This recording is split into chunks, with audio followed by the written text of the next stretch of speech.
Hello hello साथी सम्पूर्णमा नमस्कार। आजबाट म नयाँ ब्लग सुरु गर्न गइरहेको छु। आज चाहिँ मेरो नानीको 2 महिनाको खोप लाउने दिन। त्यही भएर आज यी बाबुलाई रेडी गरेर अब हामी आमा छोरा खोप लाउन जाँदैछौँ। हाम्रो चाहिँ यहाँ नजिकै कहीँ जानु पर्दैन। हाम्रो चाहिँ यहाँ नजिकै स्वयंसेविकाको घरमा खोप लाउन आउनुहुन्छ हेल्थ पोस्टबाट मान्छेहरू। त्यही भएर आमा छोरा रेडी भएर ल त अब हामी लाग्यौँ है खोप लाउन। नजिकै भएकोले गर्दा हामी अब हिँड्दै जाँदैछौँ। अब बाटोमा निस्किसक्यौँ।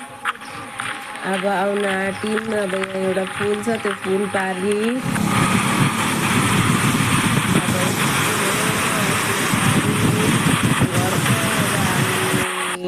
पिच रोडमा आयौँ। यहाँबाट अब खोप लाउने दिदीको घर छिर्ने यी बाटो हो।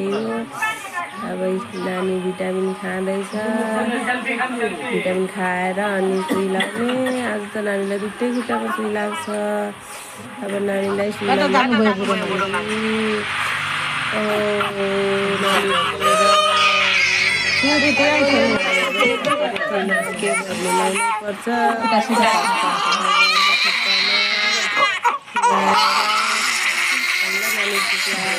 अनि घर फर्किन लागेको अब है साथीहरू। यस्तै छ, के गर्ने, खोप लाउनै पर्छ। भिडियो मन परेमा लाइक गरिदिनु होला, मन पराइदिनु होला। धन्यवाद सबैजनालाई। हेलो साथी सम्पूर्णमा नमस्कार। आजबाट म नयाँ ब्लग सुरु गर्न गइरहेको छु। आज चाहिँ मेरो नानीको 2 महिनाको खोप लाउने दिन।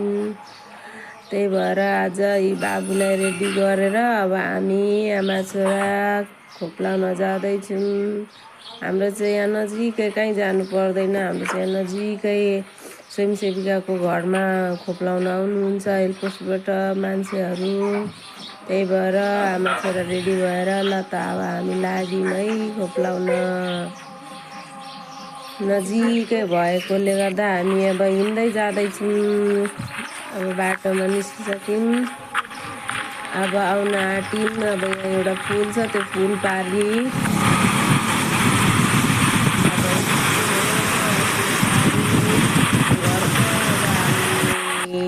पिच रोडमा आयौँ। यहाँबाट अब खोप लाउने दिदीको घर छिर्ने यी बाटो हो।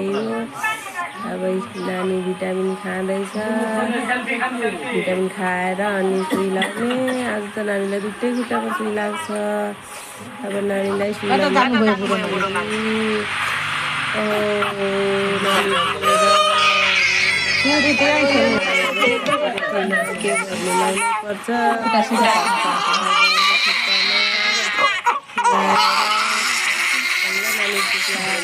अनि घर फर्किन लागेको अब है साथीहरू।